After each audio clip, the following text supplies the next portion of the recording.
the kits were not working. And this is so in Western Province. This is my stronghold.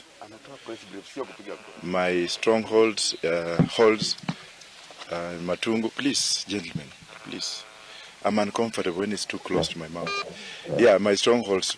In my stronghold, people have not voted since morning. The entire Kakamega County, I'm told, most of the areas people have not voted. Koyonzo, I'm told, is on fire. I've just asked those people to cool down. I've been around most of the polling stations and I've told them to cool down. But I'm very disappointed because if they wanted, the opinion polls have been saying 2%. Maybe they meant it. Because why in my strongholds? I have not voted.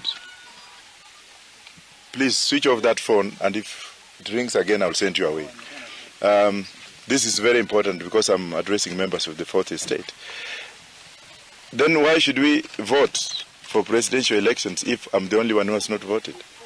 I'm told Raila has voted, right?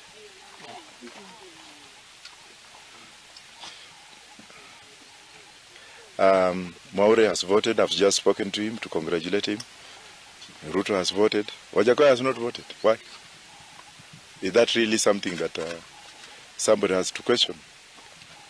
Why Kakamega County? Why Matungu Sub-County? Why? Why are these people afraid of? Why couldn't they test the kits? Why couldn't they test the kits? Does it mean if I don't vote, votes will be counted? Or do they want us to go to court? Go ahead, journalists. I'm not really happy, but what can I say? I was supposed to fly back this afternoon. I have to buy another ticket. And you know, from here to Kisumu is very far. So,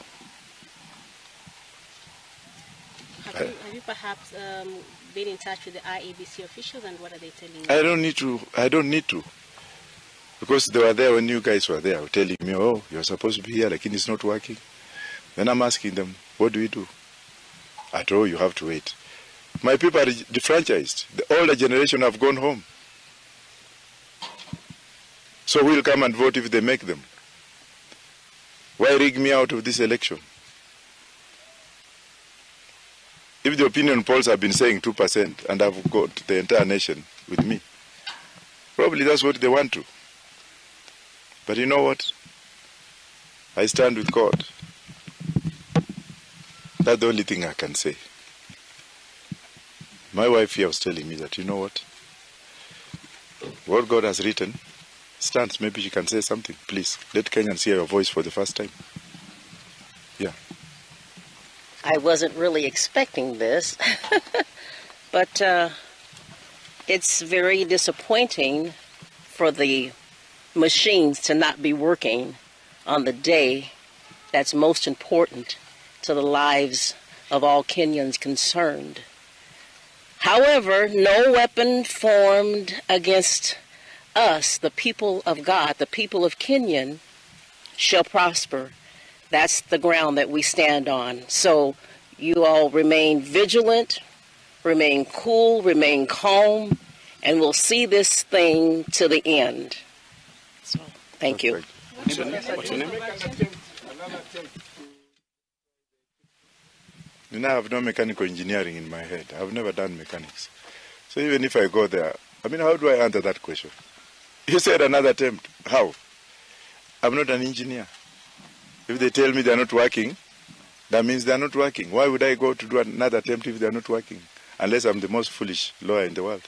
In terms of the voters you have lost, would you give an estimate? I've lost millions of votes. You know, this is the strongest. The Kakamega County has the second largest number of voters in the country.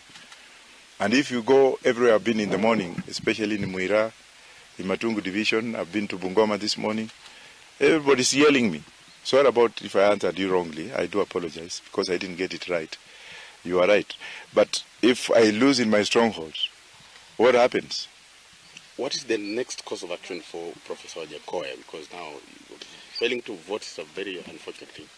Well, let Kenyans decide and say, this will be the first elections where a presidential candidate has not voted because the government has rigged him out.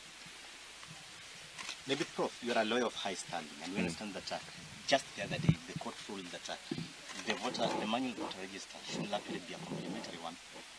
Why, maybe, what do you make of it that IEBC has not provided that as a complementary?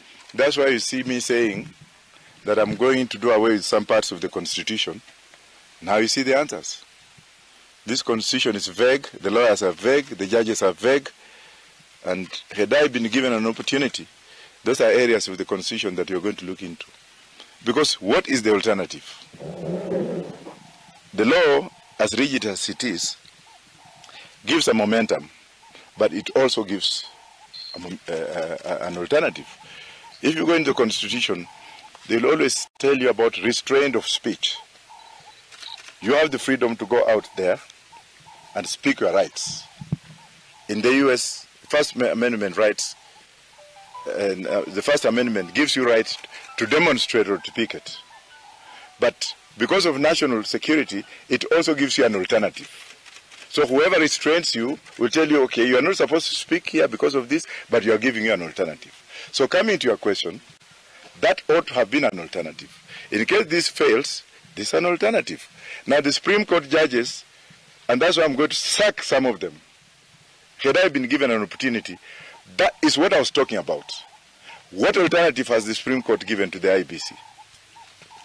Members of the press, are you getting reasons why I've been saying that some areas of the Constitution ought to be reformed? What alternative is Chebukati given? If somebody has cleverly gone to court and eaten with the judges to make sure that Ruto gets his way, because Ruto was advocating for that, so that they can rig the election. This is how they are rigging the election. Tufanya hivi, Professor ameshindwa kuingia kwa sisi.